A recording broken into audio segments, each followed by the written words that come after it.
सत साहिब सतगुरुदेव की जय। बंदी छोड़ कबीर साहिब जी की जय। बंदी छोड़ गरीबदास जी महाराज जी की जय। स्वामी राम देवानंद जी गुरु महाराज जी की जय हो।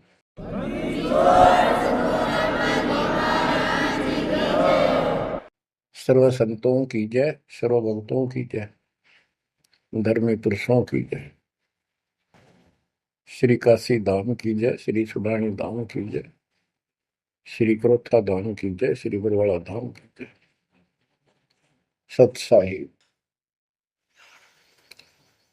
गरीब नमो नमो सत पुरुष को नमस्कार गुरु के नहीं। सुर नर मुनि जन साधुआ संतों सर्वस नहीं। सतगुरु साहेब संत सब दंडोतम प्रणाम। आगे पीछे मध्य हुए तिनको जा कुर्बान। नराकार निर्विषम काल जाल भय भंजन। निर्लेपम निज निर्गुणम अकल अनुपेशंदनम। सोहम सुरति समापतम सकल समाना निर्तल। उज्ज्वल हिरंबर हरदम अम्बे पर्व अथाह वार पार नहीं मध्य तुम। ग्रीव दोष मरत सिद्ध होई गणनायक गलताना। करो अनुग्रह सोई पारस पद परवाना। आदि गणेश मनाओ गणनायक देवन देवा। चरण कमल लाओ आदि अंत करूं सेवा। परम शक्ति संगीत अमृत सिद्धिदाता सोई। अविगत गुण अतीतम सत पुरुष निर्मोही। जगदम्बा जगदीशन मंगल रूप मुरारी। तन मन अर्पों शीसम भक्ति मुक्ति भंडारी। सुर नर मुनि जन ध्यामय ब्रह्मा विष्णु महेशा। शेष सहस मुख गावै पूज्य आदि गणेशा। इंद्र कुबेर सरीखा वरुण धर्म राय जावै। समर्थ जीवन जी का मन इच्छा फल पावै। 33 कोटि अदारा जावै सहस 88। उतरै बहुजल पारा कट है यम की फांसी। कबीर सतगुरु के उपदेश का सुनिया एक विचार। जय सतगुरु मिलते नहीं जाते नरक द्वार। नरक द्वार में दूत सब करते खेचा तान। उनसे कभू नहीं छूटता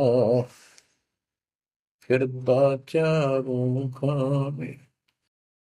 कबीर चार खानी में भरमता कबहू न लगता पार। सो फेरा सब मिट गया मेरे सतगुरु के उपकार। जय जय सतगुरु मेरे की। जय जय सतगुरु मेरे की। सदा साहिबी सुख से बसियो। अमरपुरी के डेरे की। जय जय सतगुरु मेरे की। जय जय सतगुरु मेरे की। सदा साहिबी सुख से बसियो। अमरपुरी के डेरे।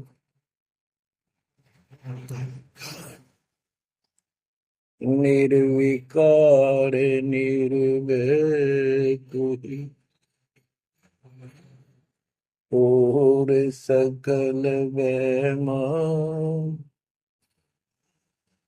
यदि साधु और सकल वैमा। सब पर तेरी साहिब, सब पर तेरी साहिबी, तुझ पर साहिब नो, निर्विकार निर्भय, निर्विकार निर्भय तू ही, पूर सकल बेमा, हे जी साधु पूर सकल बेमा, सब पर तेरी साहिब, सब पर तेरी साहिबी, तुझ पर साहिब ना, निर्विकार निर्भय।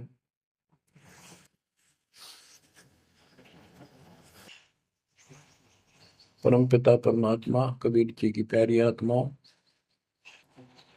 परमेश्वर की असीम रजा से, अपने पिता की असीम कृपा से आज इस घोर कलयुग के अंदर अपने को धर्म कर्म करने का प्रॉपर ज्ञान हुआ, विशेष ज्ञान विधिवत, और सच्चा ज्ञान, सच्चा भगवान, सच्ची भक्ति, और आपको पूर्ण सतगुरु प्राप्त हुआ। जो इस गंदे लोक में आकर हम परमात्मा को फिर भुला दिए, भूल गए, भुला दिया हमारे को, भूले नहीं। ये त्रिगुण में माया, रविगुण धर्मा से निकल रहा है गुण, सतगुण विष्णु जी से, तमगुण शंकर जी से हमारे ऊपर इतना जबरदस्त प्रभाव रखता है कि हम सब भूल जाते हैं और इनसे प्रेरित होकर के सारे उल्टे काम करें। ब्रह्मा जी के गुण से या ठाठ बाट की इच्छा होती है, राजपाट की इच्छा होती है, और संतानोत्पत्ति बाई फोर्स कराई जाती है, जीव के वश का नहीं होता। और फिर ममता मोह एक ऐसा रोग लगा रखा है, ये सबता लग जाता है। किसी से 10 दिन ठीक से बात कर ले, उससे मोह हो जा, और अपने परिवार में जन्म लेने वाले बच्चों को से तो होना ही होना, हुआ तो 8% सीने से लगाते हैं उनको। तो होता क्या है, ये काल का आहार तैयार करवाया जाता है। गीता अध्याय 7 श्लोक 12 में कहा है कि अर्जुन, रजगुण तमगुण सतगुण, रजगुण ब्रह्मा, सतगुण विष्णु, तमगुण शिव जी, इन तीनों गुणों के द्वारा जो कुछ भी हो रहा है उसका निमित्त मैं हूं, मैं इनमें नहीं हूं, यानी मैं इनसे अलग हूं, ऊपर हूं। रजगुण ब्रह्मा से उत्पत्ति, सतगुण विष्णु से मोह ममता एक दूसरे में जकड़ देना, सतीथी बोल रहे हैं इसको, अब टिके रहे यहाँ पर, और तमगुण शंकर से संहार। ये है यहाँ का प्रोसीजर। हमारी आंख कतई नहीं खुलती क्योंकि प्रेशर ज्यादा है, इतना दबाव है, जीव की अवस्था नहीं है। आपको इतना ज्ञान सुना दिया और सुना रहे हैं, इस ज्ञान से आपके अंतःकरण में ये फाइनल हो जाएगा एक दिन। क्योंकि बार बार कोई वस्तु सुनते हैं, उसका धीरे धीरे धीरे धीरे असर बनना शुरू होता है। हम बातें सुनते हैं, सत्संग सुनते हैं, विचार मालिक के सुनते हैं, वाणी सुनते हैं, तो एक बार तो कति वैराग आ जाता है कि सचमुच बहुत गलत जगह फंस गए, या कुछ भी अपना लेंगे। और उसके थोड़ी सी देर के बाद, क्योंकि हमें और काम भी करने होते हैं, ये व्यवस्था यहाँ की ऐसी है, तो फिर शाम तक कति भूल पड़ जाती है, बस मंत्र कभी कभी याद आ जाते हैं करने हैं, सुबह दोपहर शाम की वो नियमित सतुति भी याद रह जाती है। बाकी समय हम ज्यादातर अन्य कारोबार के सिलसिले में, रोजगार के सिलसिले में बातें करते रहते, वह फिर से थोड़ी सी भूल पड़ जाती है, फिर जब सत्संग सुनते हो फिर जागृति आती है। ये ऐसे चलेगा, चलने दो। जैसे आपको बताता हूँ, बार बार दास बताता है कि आप बच्चे स्कूल में जाते हैं, अध्यापक आता है, अपना उसका पीरियड लेता है, सबको सावधान करता है, ध्यान से सुनो, तुम लाइन में बैठ जाओ। तो हम बहुत सतर्क होके उनकी एक एक बातों को सुनते हैं, नोट करते हैं, लिखते हैं, फिर याद करते हैं। उसके बाद हम फिर खेलते कूदते भी हैं, बच्चे घर का भी काम करते हैं, माँ बाप का हाथ भी बटाते हैं। लेकिन जो स्कूल के अंदर जो बातें सुनी थी, जो ज्ञान सुना था, वो एक अलग कोने में, मन के हृदय के अलग कोने में डिपॉजिट होना शुरू हो जाता है। और उसके अतिरिक्त हम और भी काम सारे करते रहते हैं जो पहले भी कर रहे थे। एक दिन हम विद्वान बन जाते हैं, वो काम फिर भी कर रहे हैं। इस ज्ञान को रह रहकर सुनने से एक दिन आत्मा कति दृढ़ हो जाएगी कि इस संसार में एक दिन भी रहने का नहीं है, ये संसार एक दिन भी। और कभी भी फिर शरीर यहां से छूट जाए, जाने का टाइम आ जाए, नो प्रॉब्लम। हमारी आस्था सतलोक में जाने की होगी, क्योंकि हमने वहां जाने का टारगेट बना रखा है। पहले तुम्हारा कोई टारगेट नहीं था, मेरे पास जाएंगे कहाँ। उसमें कोई बच्चे में मोह हो जाता, परिवार में मोह रह जाता, यही कुत्ते बनकर जन्म ले लेते। कबीर साहब कहते, जहाँ आशा तहाँ बासा हुई, मन कर्म वचन सुमरियो सो। गीता अध्याय 7 श्लोक 6 में यही स्पष्ट किया है कि अर्जुन, अंत समय में जो जिस भी भाव में भावित रहता है, जिसके ऊपर जिसमें आस्था रहती है, वो उसी को प्राप्त होता है।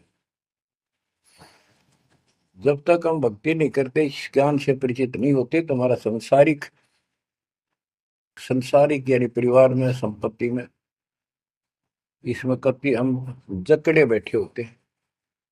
एक उदाहरण दिया करते थे गुरुदेव, एक बूढ़े की मृत्यु होती, किसान था, पशु रक्षा करते थे, मृत्यु होने लगी, उसकी जुबान बंद हो गई। आसपास परिवार के सदस्य आगे, वही पिताजी तो अंतिम टाइम आ गया, वो आगे।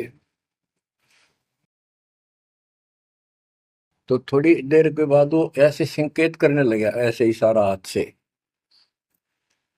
उन्होंने सोचा भाई पिताजी कुछ कहना चाह रहे है, हो सकता कोई धंधा रखा और बताना भूल गया, वो अचानक मृत्यु होगी। एक डॉक्टर बुलाया, उसने पता था कि एक बार ये बुलवा देगा, 500 रुपये लेगा, ऐसा इंजेक्शन लगाता है। वो बुलाया गया, उसने इंजेक्शन ला दिया। पिताजी बता बता जल्दी क्या कहना चाहो थे। एक गाय का बछड़ा झाड़ू मुंह में दे रहा था, उन्हें खराब कर रहा था। जो बोला, देख यो बछड़ा झाड़ू चाबे, तुम कित मर गए, नाश करोगे मेरे गाय पाछे, ये नुकसान कर दिया। 2.5 आने की झाड़ू 500 रुपये पड़ गई हुए। जहाँ साता बासा हुई, वहीं फिर कुत्ता गधा पशु बढ़कर वहीं जन्म लेगा। तो हमारी ये वृत्ति यहाँ से हटेगी इस ज्ञान से। अंतिम समय आप यहाँ कुछ याद नहीं आओगा, इस ज्ञान में सुनते रहे और भक्ति करते रहे, मर्यादित रहे। ज्ञान के साथ साथ यह भक्ति आपको सहारा देगी अंतिम समय में, मन को उधर धकाने के लिए। वैसे नहीं है, धकता है, बहुत ताकतवर है, ब्रह्मा विष्णु महेश मन का आधार मान रहे। ये ज्ञान और इस भक्ति की शक्ति इस आत्मा को न धका देगी ऊपर। अंत समय में सेकंडों के अंदर सतलोक बैठे पाएंगे। इस पर लगे रहना, इस मार्ग से जैसे दास आपको बताता जाएगा। अमर करूं सतलोक पठाऊं, ताते बंदी छोड़ करूं। कबीर साहब कहते हैं, मैं अमर करूं सतलोक पठाऊं भेज दूं, इसलिए बंदी छोड़ कर लाता। अब यहाँ ये क्यों हो रहा है, क्या हो रहा है, आपको सब पता है। पहले तो नहीं था, पर अब पता लग गया आपको, बिल्कुल सही पता लग गया। माता पिता के सामने बच्चे एक या दो तुरंत मर जाते हैं, चक्कर मारते रह जाते हैं, हाथ कुछ नहीं आना, और कई महीने वर्षों तक उनकी याद सताती रहती। हम इतने विवश हैं, हम इतने बंद में हैं, हम कुछ नहीं कर सकते, लाचार हैं। एक राष्ट्रपति किसी देश का, या प्रधानमंत्री, या अन्य कोई शख्स मानता अपने आप को, उसका इकलौता बेटा मर गया, प्रधानमंत्री का, टक्कर मारा वो टक्कर। और उससे पहले जब आकाश में वो हुई थी उसकी तूती, साथ में आकाश में रहा था, उसका दिमाग धरती पे पटक दिया। एक बताते हैं, महाभारत में प्रकरण आता है, द्रोणाचार्य, ये गुरु था कौरव पांडवों का, और शिक्षा दिया करता, मोह मत करो, मोह सबसे बड़ा खतरनाक है। द्रोणाचार्य का जब लड़का अश्वत्थामा मरा, मरा नहीं था उस समय तक, ये कह दिया गया अश्वत्थामा मर गया। वो झूठ बुलवाई गई थी श्री कृष्ण में प्रवेश काल द्वारा, कि एक अश्वत्थामा नाम का हाथी था, उसको मार दिया गया। और युधिष्ठिर का बहुत विश्वास करते थे सब, कि ये सत्यवादी है, कभी झूठ नहीं बोलता। तो काल ने यह चाल चाली कि द्रोणाचार्य पांडवों की सेना को मार डालेगा। बहुत जबरदस्त तीरंदाज है, बहुत गजब का शूरवीर निशानेबाज है, इसको कंडम किया जाए। तो उसको कंडम करने का तरीका अपनाया कि इसको एक झूठी खबर फैलाई जाए कि अश्वत्थामा का बेटा मर गया युद्ध में, फिर ये पागल हो जाएगा। ऊपर तक दुनिया गीत गाती है, जब लग गए अपने, जब पता लग गए तो युधिष्ठिर से झूठ बुलवा दिया कि तूने कह दे कि अश्वत्थामा बीते, अश्वत्थामा मर गया, तेरी झूठ भी ना होगी, हाथी मर गया ना, ये हो जाएगा। तो पहले तो युधिष्ठिर माना नहीं, फिर ये कहा कि हाथी मार दिया है, तो झूठ थोड़ी है। झूठ तो थी है, न्यू थोड़ा। पहले हम छोटे से थे, तो न्यू कहते, अरे झूठ बोली तो ना पाप लगेगा, बोला ना, उंगली पर उंगली चढ़ा के बोली थी, ये कौन पाप लगे। यानी ये अपने फार्मूले हैं, पाप तो पाप तो लगेगा। तो सब ने कहा कि आपका बेटा अश्वत्थामा मर गया, द्रोणाचार्य। तो बोला नहीं, मेरा बेटा नहीं मर सकता, नहीं मर सकता, उसको मारने की हिम्मत किसी में नहीं है। कि युधिष्ठिर कह देगा तो मैं मान जाऊंगा। तब युधिष्ठिर ने कहा, अश्वत्थामा थे नर व कुंजर, नर तो जोर तो बोल दिया, व कुंजर, भाई हाथी आदमी या हाथी, ये नहीं कह सकता, वो मन मन में बोल दिया। तो यह बात सुनकर अश्वत्थामा आई थे, अश्वत्थामा मारा गया। आगे कड़ा सुना था द्रोणाचार्य, नरवा कुंजर कह गया वो, इतना पागल ने ढाल हो गया, टक्कर मारा, कति कंडम हो गया, उसने हथियार भी नहीं उठा उसने। और पांडवों ने वो गढ़ जीत लिया उस साइड का जहां वो मोर्चा डटे खड़ा था। तो बच्चों, ये मोह इतना जबरदस्त है, जीव के बस का नहीं है। और बनता कुछ नहीं, बचाओ कुछ नहीं। तो इसका बचाओ अब है तो ज्ञान हो। ये ज्ञान जो दास बता रहा है, ये आपके हृदय में जच जा कति, ये कुछ भी अपना नहीं है। 100 की 100 साची है, पर मन मानने तैयार नहीं, आत्मा को दबाए रखा है। ये सब काल आहार हमसे पैदा कराया जाता, जैसे कसाई बकरे पालता है। कसाई बकरे पालता है, उनके लिए चरागाह बनाता है, सुंदर तालाब बनाता है पानी पीने के लिए, उनके लिए छाया, गर्मी, सर्दी, ओलों से बचने के लिए शेड डालता है। पहले झोंपड़ी डाला करती थी, तो उस घास फूस के और लकड़ी, अब टीनों का शेड बनाते, पंखे लगा दिए जाते। और ये समझो कि जैसे कसाई ने 3 पाली रखे हैं नौकर, एक बकरे मोल लाके वहां छोड़ता है, दूसरा उनकी पालन पोषण करता है, और तीसरा उनमें से निकाल के और अपने कटवा देता, बेच देते हैं, कसाई को सौंप देता है। ये प्रोसीजर है यहाँ पर। जैसे कसाई कभी कभी आता रहता है, बकरों को देखता है, संभालता है, तो उनके कमर पे हाथ मारता, शरीर पे, और वो उसको अपना एक बहुत हमदर्द मित्र मानते हैं, मालिक मानते हैं। देखो हमारे को कितनी सुविधा दे रखी है, पानी क्या, घास क्या, गर्मी सर्दी से बचने का। वो देखता तो हाथ मार के ऐसे है कि ये कितनी कीमत का हो गया, कितना मांस है इसमें। और वो समझते हैं ये प्यार करे हमारे से, कसाई लाड करता है, वो भी उसको प्रतिफल में जीभ से चाटते हैं उसका हाथ, प्यार करते हैं। और कई कई तो उसके ऊपर पैर फैला कर उसको प्यार देना चाहते, सीने से लगाना चाहते हैं बकरे। ऐसा पशु भी प्यार देते हैं, उसको अपना मान। वो देख रहा है इसमें मांस कितना है, और नौकरों को बता देता है इन इनको निकाल लो। उसका कोई रहम नहीं है, कितना लाड करो, कितने उसके गुण गाओ। उसने उद्देश्य यही है, उसका मतलब यही था, उनको पालने का। कबीर साहब कहते खाई खुराक का पैन पोशाक का यम का बकरा पलता है। या बढ़िया बढ़िया माल खा के, और सुंदर सुंदर कपड़े, ड्रेस, कटपट फैंसी के कपड़े, ये पहनेंगे वो पहनेंगे। कहते खाई खुराक का पैन पोशाक का यम का बकरा पड़ता है। काल के बकरे पड़न लग रहे हो तुम। इन बातों को बच्चों अच्छी तरह हृदय में बैठा लो एक कोने में। संसार में रहेंगे, रहना पड़ेगा,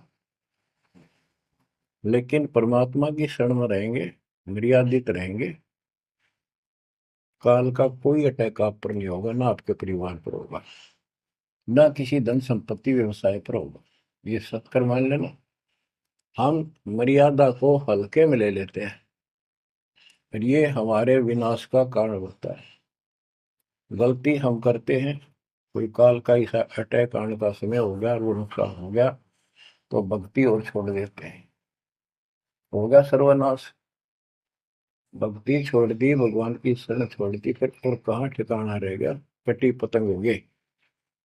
कटी पतंग का कोई अस्तित्व नहीं रहता, कुछ देर उड़ जरूर सकती है, अंत में पता नहीं कि कर पेड़, बबूल के पेड़ में उड़ के फड़फड़ कर काटती है।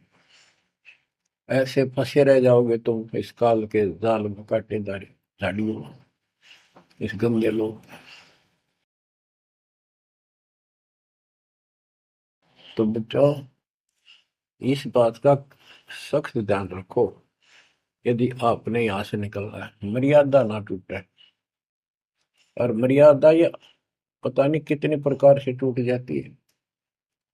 जैसे हमने किसी को सेवा दे दी, भाई क्या सेवा कर लो, शुक्रिया दाता का, मजदूरी मिली, खुश हुई, फिर कह दिया ये त्याग दे, छोड़ दी, दूसरे को दे दी। बता फिर दुख क्यों मानना। फिर दुख मानते, मैं ये समझा, इतना ज्ञान होकर भी तुम ऐसी बातें करते हो, तो शुक्र मनाओ, और 100 बार हाथ जोड़ के भाई बहुत अच्छा, गुरुदेव का आदेश है कि भाई सेवा कर लेगा, मुझे भी और सेवा दे दियो कोई, मेरी नीयत से सेवा करने की। करना मिला तो अपना सबर करे, भक्ति करे, सत्संग में जाओ। 100 सेवा है आश्रम में करने वाले को, बहुत सी सेवा होती है। तो एक बात का बंद कर नहीं बैठना चाहिए।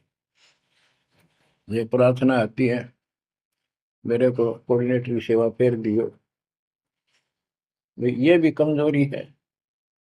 जैसे एक डॉक्टर के पास बूढ़ा आदमी गया, कमजोर सा, वृद्धावस्था में अस्थि पिंजर बने जा शरीर का, जाके बता डॉक्टर जी मैं खड़ा होता हूँ तो चक्कर आते हैं, क्या करूँ। डॉक्टर बोला कमजोरी है, वीकनेस ऑफ बॉडी। बोला पिंडी दुख है, पिंडी, पैरों की। डॉक्टर बोला कमजोरी है। फिर वो व्रत बोला जी, मेरे सारा शरीर में भड़कुआ रहती है, यानी सारे शरीर में दर्द सा बना रहता है, चबक चबक नाड़ी करती है। डॉक्टर बोला कमजोरी है। वो वृद्ध गुस्सा होकर बोला डॉक्टर ने, तो डॉक्टर है गम चक्कर है, एक का बात जाना है कि कमजोरी है, कमजोरी है, और भी तुम्हें बताओगा। डॉक्टर बोला ये भी कमजोरी है, this is also due to weakness. ये क्रोध भी कमजोर आदमी ने घनाया कर, यह भी कमजोरी है। तो बच्चों यह सारी ये कमजोरी है जो मर्यादा से नारी हटकर करोगे, चाहे कुछ भी कर लियो। मर्यादा को हल्के में ना लो। जैसे हमने इतने सारे नियम बना दिए, भक्ति करनी है तो इनका पालन करना पड़ेगा, नहीं तो फिर गधे बनकर कुमार के नियम में चलना पड़ेगा। एक कदम भी अपनी मर्जी से नहीं जा सकते, बैल बनकर नाथ डल जाएगी, छच्चर बनकर बग्गी में दौड़े जाओगे, रेडी में, फिर चलेगी क्या आपकी मर्जी।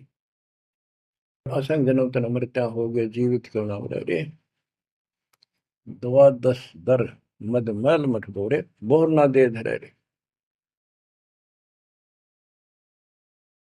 तो बच्चों जीवित मर लो, इन बातों को छाती में धर लो, हृदय में बैठा लो, कति मस्तिष्क में। ये संसार आपका नहीं है, ये परिवार आपका नहीं, ये संपत्ति या कार कोठी तेरी नहीं, गरीब काया तेरी है नहीं, ये माया कहाँ से हो। चरण कमल में ध्यान रख, इन दोनों को खो, इनको भूल जा, अपने गुरु जी के चरणों में ध्यान रख, उनके बताए दिशा निर्देश के आदेश से आधार से अपना जीवन निर्वाह कर।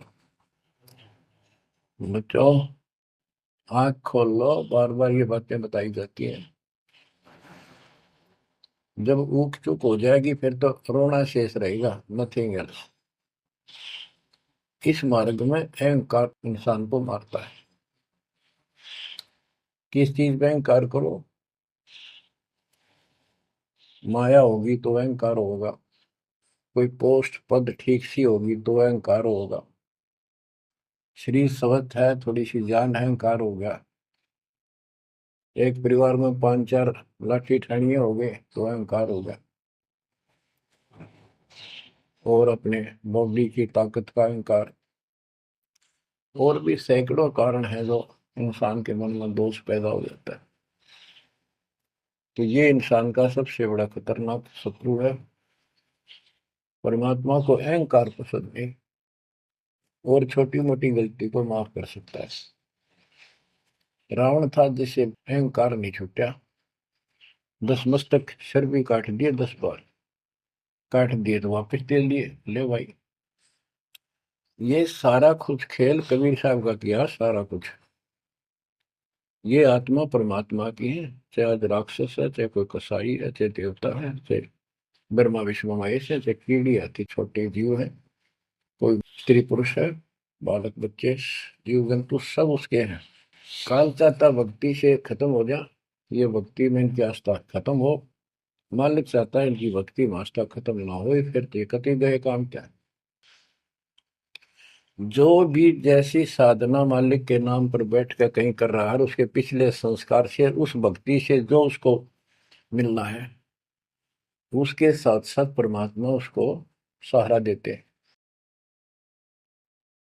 जैसे रावण ने सिर काट दिया शिव जी के निमित्त, तो भगवान के नाम काटा उसने, वो भगवान की खोज में निकला था। साधना गुरु गलत मिलने से उसको मार्ग गलत मिल गया, पिछले जन्म के संस्कारी ही इतने सेक्रीफाइस कर सकते हैं, इतनी कुर्बानी कर सकते, वैसे नहीं हुआ करते। तो पिछले जन्मों में वो भगवान का भगत रहा है, फिर इतना बिगड़ गया कि राक्षस बन गया। तो उस मालिक ने उसको 10 शीश वापस दिए, लेकिन बकवाद करी तो अंत बुरा हुआ। उसके कर्म मधु सिद्धि दिशे दीदी की, उनसे धन दे दिया, वो धन भी यही छोड़ गया। गिरफ्त सर्व सोने की लंका होती, रावण शरण दी, एक पलक में राज विराजी, जम के पड़े दी, मन तो सुख के सागर बसरे, और न ऐसा यसरे। क्या मांगो कुछ थिर न राही, देखत नैन चला जग जाई, एक लख पूत सवा लख नाती, उस रावण का आज दीवान बाती। एक पुत्र मांगते फिरते हैं, एक बेटा देते, हे भगवान बेटा हो गया। बेटियों की तो हम गिनती नहीं करते, बेटा चाहिए बेटा। वो किस लिए उगलथमी पैदा कर रखी थी कि बेटा ना हो, यहाँ तक गति नहीं होगी माँ बाप की, क्योंकि अंत समय में जेठा बेटा, बड़ा पुत्र माँ बाप का अंतिम संस्कार कराए, यानी उसने फूका है, फिर उसकी अस्थि डाल करावे, फिर उसकी क्रियाक्रम करावे, तो उसकी गति हो। और जिसका बेटा नहीं, उसकी गति नहीं हो सकती। उसको तो संतान वाला मानते भी को नहीं, मना नहीं करते थे। अब तो ये चांदना होगा, रोशनी होगी, बेटा बेटी है, कितनी मूर्खता का काम था। लेकिन काल ने तो उल्टी पढ़ाई पढ़ानी, उल्टा रास्ते डालना, और वो होना एक परंपरा बनाकर बैठ गए। वो एक लकीर के फकीर होंगे। जैसे राजा दशरथ का सबसे बड़ा बेटा रामचंद्र था, उसको राज दे दिया, और बच्चों फिर उसको वनवास देना पड़ गया मजबूरी में। रामचंद्र जी वनवास में चल पड़े। राजा दशरथ का इतना मोह था अपने बच्चों में, रामचंद्र में विशेष, और जो बिछुड़ा उसमें ज्यादा हुआ करे, तो नो चल पड़ा। महल के ऊपर चढ़ के देखा, दिखता रहा, फिर नहीं दिखा तो चौबारे की अटारी पर चढ़ गया। चौबारे पर चढ़ कर जहां तक उससे दिखा, फिर मुंडेर पर चढ़ गया, एडी ठाई गिर गया, वहां से जमीन पर गिर गया, गिरते मर गया। अब रामचंद्र वापस नहीं आया, उसका अंतिम संस्कार किसने करा?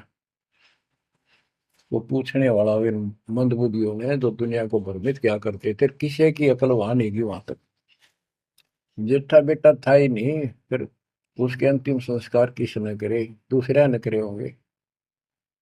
तो ये बात कहने की है, तो इसका मतलब उसकी गति हुई नहीं, बेटा होते हुए भी अंतिम संस्कार नहीं कर सका। तो इन बातों ने छोड़कर सतगुरु कबीर साहब द्वारा जो ज्ञान दिया है, इस पे दृढ़ हो जाओ। देखो, हमारी सारी बात उल्टी है। भक्ति मार्ग में बेटा है, बेटी है, अच्छी बात है। परमात्मा के चरणों में लग गए दोनों, तो हम तो बरी से हो गए, क्यों? भगवान आप पर खड़ा हो गया। और बेटा भक्ति नहीं करता, बेटी करती है, तो एक कौडी का नहीं हो बेटा, किसी काम का।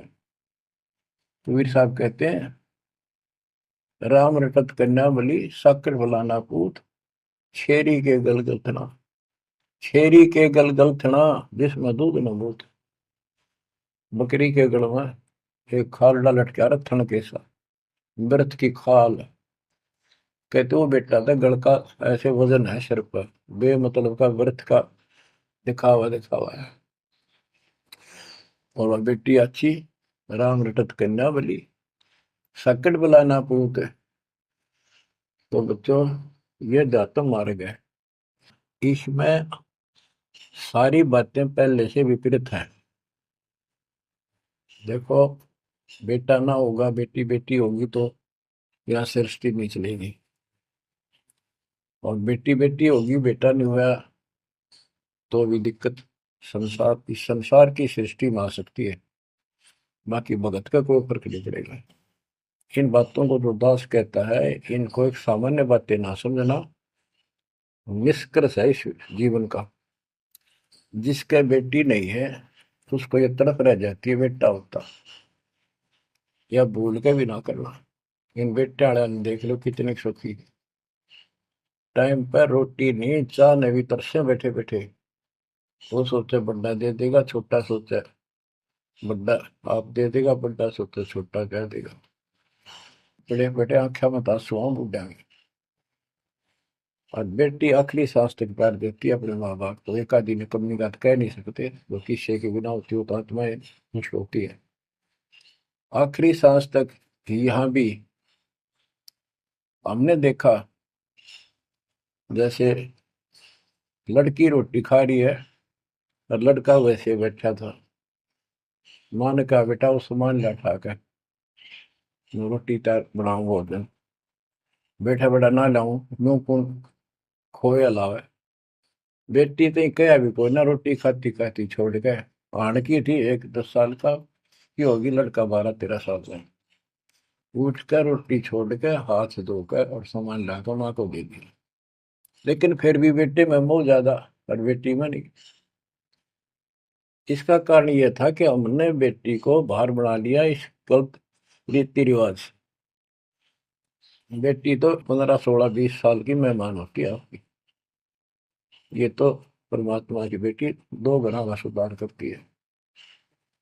आगे जाके घर बसावे, उस परिवार को भी सुधारे और माँ बाप के अंदर मोह न्यारा रहे। तो भाव ये है कहने का, अगर बेटा नहीं है ना और भगत है, उसके ऐसा भगवान धरती पर नहीं। प्रथम तो वो है जिसका कति संतान नहीं, वो भगवान। दूसरा वो है जिसका बेटा ना हो, बेटियां की करके शादी वृद्धावस्था में अपना ले कमाना जाता है। और बेटी वहां बैठी भी माँ बाप की चिंता करेंगी और कोई ना कोई सुविधा उनको देती रहेगी। और बेटा छाती पर रह के भी खून फूक के जाएंगे, कति साफ दिखाई दे है, इसमें कोई मानो तो ना मानो।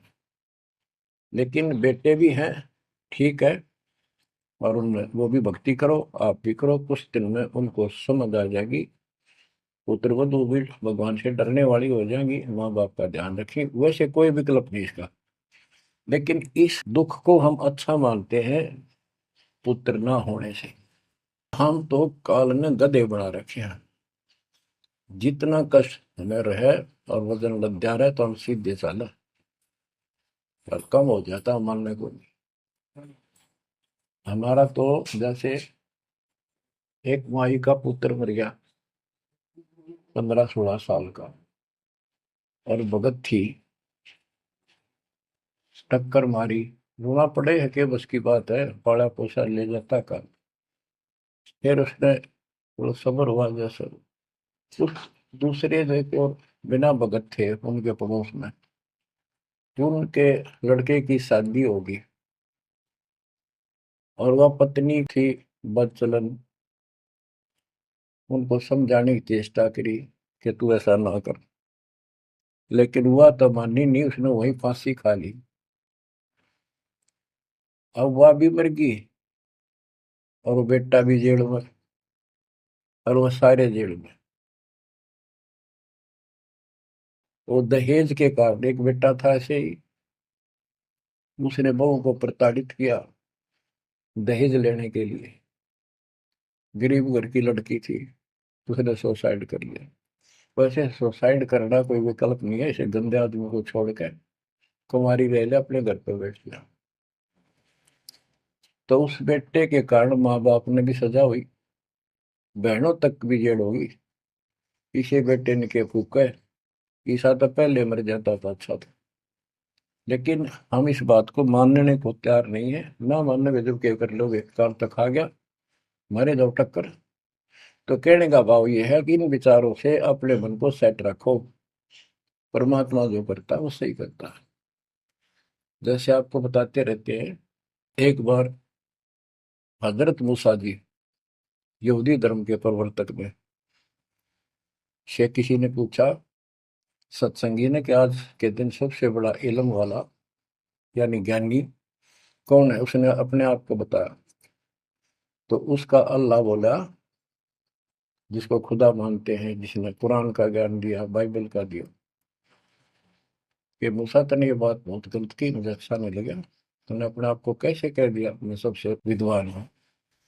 अब मूसा जी भी अपनी जगह ठीक थे जी, यो ज्ञान आपसे प्राप्त हुआ, आप भगवान खुदा हो, और खुदा जो ज्ञान देता हुआ सबसे उत्तम होता है, मैं उसी के आधार पर कह दिया। बोला नहीं, तेरा ज्ञान तो अल खिजर के ज्ञान के सामने फासिक भी नहीं, कुछ भी नहीं है। तो अलखिजर के पास मूसा जी पहुंच गए। अलखिजर जी ने कहा, कबीर साहब थे वो, कि मेरी तो बातों को माननेगा नहीं, विश्वास नहीं करेगा, जो मैं को बातें माननी पड़ेगी, कोई ऑब्जेक्शन नहीं होना चाहिए, और बोल लेगा नहीं, सुन देखता देखता रही। वो बोला, मूसा जी बोले, बिल्कुल महाराज, जैसे आप कहोगे, मुझे सब्र करने वाला पाओगे, कतई मैं ऑब्जेक्शन नहीं करूंगा आपकी बातों में। अगर तू खरा उतरा तो ज्ञान बताऊंगा, ना बताऊंगा।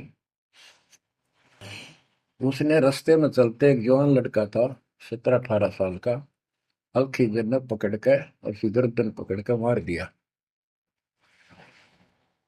तो मूसा जी बोले, तनिष बेकसूर को मार दिया, तेरा दिमाग खराब है, यूं क्यों मारा तेने, क्या बिगाड़ा तेरा इसको। तो अलखिजर बोला, मैंने कहा था मैं जो करूँ तू देखता रहिए, बोलना नहीं है, मेरी क्रिया पे अविश्वास ना करना। मूसा जी ने अपनी गलती मानी, चल पड़ा। ऐसे ऐसे 2-3 और कारण गए, सब में उसने ऐसे ऑब्जेक्शन किया, आखिर में वो बिना हार गया। मूसा कि मैं इस योग्य नहीं, मैं आपकी बातों को अविश्वास करता रहा हूँ। लास्ट बता दिया कि इस क्रिया के बाद तो फिर ऑब्जेक्शन किया तो मैं तेरे से बात नहीं करूंगा, ना पे बताऊंगा। ज्ञान बोला भी ठीक है, उस पर भी हार गया वो। तब अलखेजर बोला, सुन ले, ज्ञान तो तूने बताओ नहीं, तो वो लड़का क्यों मारा था। वो ऐसा दुष्ट पैदा हो गया था, इसके माँ बाप भगत हैं, और उनको इतना परेशान करता, वह रो रो का टाइम काटते। उसके स्थान पर भगवान ने उनके घर में 50 साल की उम्र में एक बेटी का जन्म दिया। उनका सुखी जीवन रहा, ये प्रमाण है उसके अंदर, बाइबल के अंदर। तो बच्चों, ये सत्कर मान लो, मालिक जो करे उसको सही मानो। ऊक चूक हो भी जा तो भगवान से दूर ना हो जाना। वो जो करेगा भगवान कभी गलत नहीं करेगा, ये तो आपने मानना ही पड़ेगा। गलत तो हम करे बैठे, हाँ यू काल करवाने लग गया, और रोज गलत हुआ है, एक दिन भी तो नहीं। तो बच्चों, परमात्मा की प्रत्येक क्रिया पर विश्वास रख कर चलो तुम। हमने चाहे कितना नुकसान होता दिखे, राज्य करमता राम की रजा दर शीश, दास गरीब दरस परस, तिस बैठे जगदीश। हम अपनी विचारधारा को ऊपर रखा है, जो घिसी पट्टी और बिल्कुल बकवादों से भरी होती है। इस कारण से हम भगवान पे विश्वास, गुरु जी पे विश्वास, और सब क्रियाओं पे विश्वास करके अपने कर्म छोड़ के फिर काल के जाल में फंसे रह जाते। और वहां कुछ है ही नहीं वो तो सारे उल्टे कर्म, बेसिक परंपरा बनावटी है। बच्चों, विश्वास करो अपने बंदी छोड़ पे, विश्वास नहीं करोगे तो मार खाओगे। गरीबदास जी कहते हैं, गरीब सर्जन अर्जुन को सतगुरु मिले, मक्के मदीने माही, 64 लाख का मेल था, दो गन सब ही जाही। गरीब चंडाली के चौक में सतगुरु बैठे आए, 64 लाख गारत गए, दो रहे सतगुरु पाए। गरीब सरजुन अर्जुन ठाहरे, सतगुरु की प्रतीत, सतगुरु यहाँ ना बैठिए, यो द्वारा है नीच। गरीब ऊंच नीच में हम रहे, हांड चाम की दे, सरगुन अर्जुन समझियो, रखियो शब्द स्नेह। बच्चों, सरजुन और अर्जुन नाम के दो मुसलमान थे। इनके नाम तो मुसलमान पद्धति पर थे। परमात्मा मक्का मदीने में गए तो वहां बहुत से चमत्कार किए। इन दोनों आत्माओं को समझ में आई ये बात। फिर ये सारी संगत में वहाँ मुसलमान थे, 2 वक्त मुसलमान हुए। इन्होंने कहा, वैसे तो काफी थे मुसलमान भी, पर ये विशेष दृढ़ थे, सब नियमों का पालन करने वाले थे। तो इनका नाम बदल के सरजुन और अर्जुन रख दिया। परमेश्वर कबीर जी ने संगत की परीक्षा लेने के लिए एक लीला की। कि ये विश्वास करते हैं या नहीं करते हैं। क्योंकि भक्तों में गुरुदेव के आदेश का भी पालन कम होने लगा था। जैसे एक लड़की थी, उसको ज्ञान हुआ वो गलत काम करती थी, वैसा थी। अपना जीवन सुधारने के लिए मालिक से ज्ञान सुना, सत्संग में आने लगी, तो संगत वाले उसको धिक्कारने लगे। गुरु जी से बताया, गुरु जी ने सत्संग के माध्यम से कहा, भाई आपने इस चीज से कोई लेना देना नहीं, कोई सत्संग सुनेगा नहीं तो आत्मा कैसे साफ होगी, कपड़े को पानी साबुन लगेगा नहीं, उसका मैल कैसे उतरेगा। फिर भी वो जैसे तैसे अटपट करते रहते हैं। एक दिन मालिक ने परीक्षा ली, एक लड़की उस वैश्या को हाथी पर बैठाया, हाथी किराए पर लिया, हाथ में गंगा जल, सफेद पानी बोतल में भर लिया जैसे शराब हो, लड़की के कंधे पर हाथ रख लिया, सारी काशी में घुमा दिया, साथ में रविदास जी थे। तो जितने भी सबको पता चलता है, लोग देखते गए, शिष्यों को बुला बुला के लाओ, देख हम तो क्या करते, वहां पर वैश्या तक जाती है, दुल्हा कैरेक्टरलेस है। पहले तो हम भगवान क्या करते उसको, इतने सुख दे दिए, जिसमें जान निकली पड़ी थी, टोटा दुखी कर रहा था, शरीर में कष्ट थे, कहीं सुबह का रोटी भी नहीं थी, और इतने ठाठ कर दिए गुने दिनों में। जब तो भगवान थे, आज वो शैतान लगे। ये हमारी कमजोर बुद्धि, जीव बुद्धि की सोच थी। सब परमात्मा को छोड़कर दूसरी साधना करने लग गई। गरीबदास जी कहते, बड़ुआ बड़ुआ सब कहे कोई ना जाने खोज। क्यों ऐसे किया था उस मालिक ने, इसको कोई नहीं समझ सका। दास गरीब कबीर कर्म, बट सर का बोझ।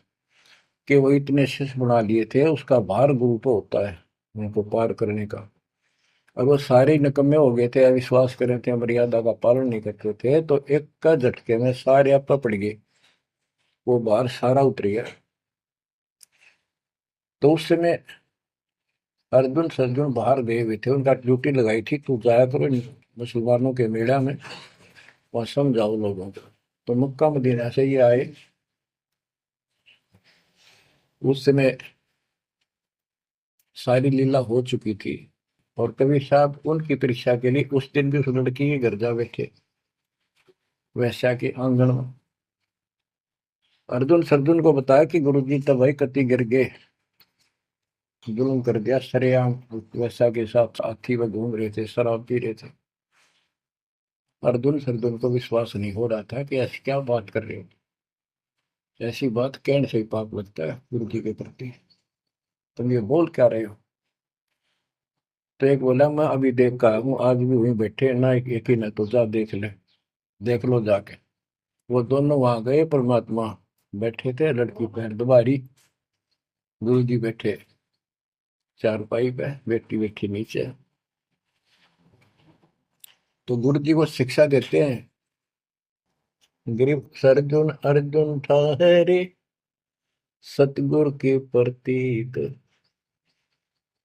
यानी उनने कुछ दृढ़ता दिखाई थी, फिर जाके देखा तो वहां सतगुरु से बोले, सतगुरु आना बैठिए, यो द्वारा है नीच। हे सतगुरु, आप यहाँ ना बैठो, ये तो एक नीच औरत का घर है। परमात्मा बोले, गरीब ऊंच नीच में हम रहे, ये हाड चाम की दे, तुम्हारी हाड चाम की दे है, इसकी बोई। अर्जुन अर्जुन समझियो, रखियो शब्द स्नेह। तुम समझ जाओ, अपनी भक्ति कर लो, जो नाम दिया, इन बातों में कुछ नहीं दे रहा। तुम गुरु को शिक्षा देते हो तो मेरे गुरु हो गए। ऊंच नीच में हम रहे, ये हाड चाम की दे, सरजुन अर्जुन समझियो, रखियो शब्द स्नेह। तो उनकी आंखें जब खुल गई, पैर पकड़ लिए, माफ करो गुरुदेव, मेरे नीच आत्मा है, हमसे बड़ी भूल होगी, क्योंकि वो चाहती है उनको भगत की भक्ति की। फिर परमात्मा ने कहा, बेटा कितनी बात बना लो तुम, मेरे प्रति वो भाव थारा हो नहीं सकता, तुम्हारे मन में मैल आ चुका है, और ईब मेरे इस शरीर से, गुरु रूप से तुम पार नहीं हो सकते।